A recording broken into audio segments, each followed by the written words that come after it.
घर में जादू की निशानियां।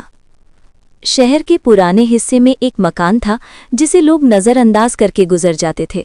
दीवारों पर नमी के सयाह धब्बे थे और दरवाजे की लकड़ी ऐसी लगती थी जैसे बरसों से किसी ने प्यार से हाथ न लगाया हो। उस गली में सूरज की रोशनी भी देर से आती थी, जैसे वो खुद भी वहां रुकने से घबराता हो। जब इमरान ने ये मकान किराए पर लिया तो उसने सिर्फ इतना सोचा कि किराया कम है और जगह काफ़ी है। उसने अपनी बीवी आयशा को दिलासा दिया, चंद दिन में आदत हो जाएगी, फिर सब ठीक लगेगा। लेकिन ये घर आदत डालने के लिए नहीं था। खामोशी जो सांस लेती थी। शुरू के चंद दिन बज़ाहिर मामूल के थे, मगर घर की खामोशी अजीब थी। ऐसा लगता था जैसे दीवारें सब कुछ सुन रही हों। आयशा को अक्सर यूं महसूस होता जैसे कोई उसके पीछे खड़ा हो, मगर मुड़ने पर कुछ नजर न आता। पहली रात ही उसकी नींद टूट गई। दिल जोर जोर से धड़क रहा था और पसीने से कपड़े भीग चुके थे। कमरे के एक कोने में स्याही सी जमा थी, जैसे अंधेरा वहां ठहर गया हो। ख्वाब जो हकीकत बनने लगे। चंद ही दिनों में आयशा को एक ही ख्वाब बार बार आने लगा। एक औरत जिसके चेहरा धुंध में छुपा होता मगर आंखें अंगारों की तरह दहकती थीं। वो आहिस्ता आहिस्ता करीब आती और सरगोशी करती, ये घर हमारा है। आयशा चीख कर जागती, मगर इमरान को ये सब महज ख्वाब लगता। इबादत से दूरी। वक्त के साथ इमरान में भी तब्दीली आने लगी। जो कभी फज्र की अजान पर उठ जाता था, अब अलार्म सुनकर भी आंख नहीं खोलता। कुरान खोलते ही उसके सर में शदीद दर्द शुरू हो जाता, जैसे कोई उसे पढ़ने से रोक रहा हो। आयशा ने एक दिन डरते डरते कहा, इमरान, मुझे लगता है इस घर में कुछ गलत है। इमरान ने जवाब दिया, बस वहम है, डर मत करो। मगर वहम बच्चों तक नहीं पहुंचता। छोटा बेटा रात को चीख चीख कर उठता, अम्मी, कोई आंटी मुझे बुला रही थी। बेटी दिन में दीवार की तरफ देखकर मुस्कुराने लगती, जैसे किसी को देख रही हो। एक दिन आयशा ने देखा कि वो खाली कमरे में सरगोशियां कर रही है। रात की आवाजें।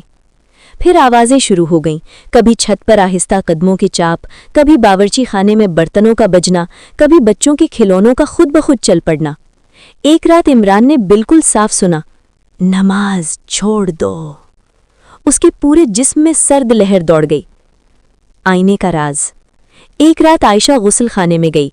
आईने में उसका अक्स तो था, मगर उसकी आंखें गैर मामूली तौर पर खुली थीं। जब आयशा पीछे हटी तो अक्स ने एक लम्हे बाद हरकत की।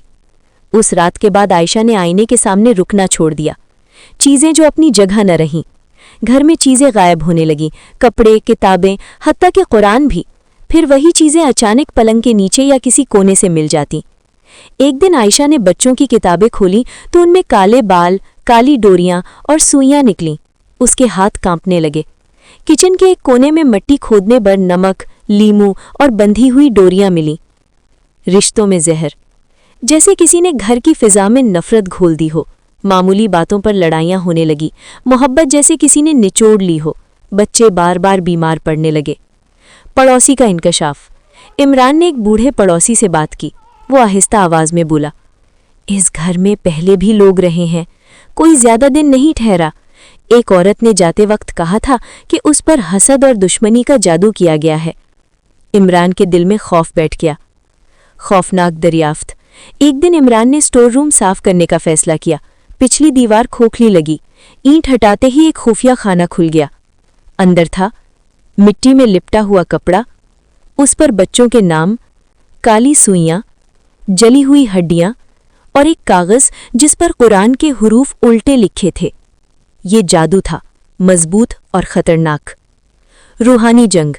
इमरान फौरन एक नेक आलिम दीन के पास गए। उन्होंने सब देखकर कहा, ये घर बांधने वाला जादू है, मगर डरो नहीं, कुरान से बड़ा कोई हथियार नहीं। घर में सूरतुल बकरा चलाई गई। हर कमरे में अजान दी जाने लगी। आयतल कुर्सी बार बार पढ़ी गई। पहली रात दीवारों से रोने की आवाज आई।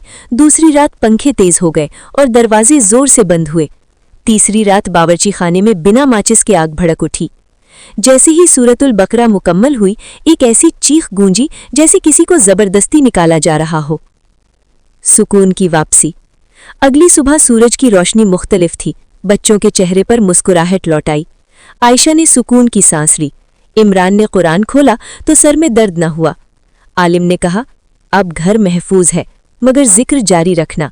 गफलत लौटी तो आजमाइश भी लौट सकती है। इख्तिताम। وہ گھر اب خاموش تھا، مگر وہ خاموشی خوفناک نہیں تھی بلکہ سکون کی خاموشی تھی۔ سبق: جادو پہلے دلوں کو توڑتا ہے، پھر گھروں کو، اور قرآن دلوں کو جوڑ کر گھروں کو بچا لیتا ہے۔